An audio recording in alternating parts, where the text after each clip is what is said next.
এই যে রান্না করতে চলে আসলাম। কি রান্না করতেছি আজকে জানো বন্ধুরা?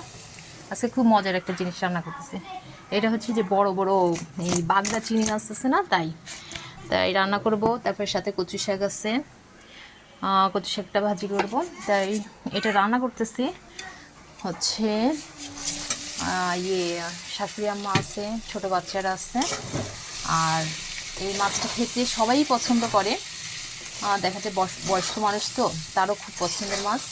কিন্তু অনেক সময় অনেক জায়গায় খায়, তা ওই যে ঝাল লাগার কারণে মানে তৃপ্তি করে খাইতে পারে না, একদম সে ঝাল খাইতে পারে না।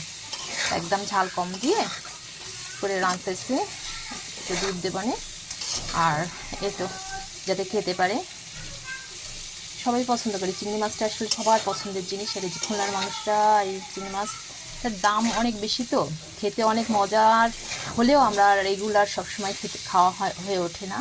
কিন্তু যাতে খেতে পারে সবাই, সেই জন্য সেভাবে রান্না করব।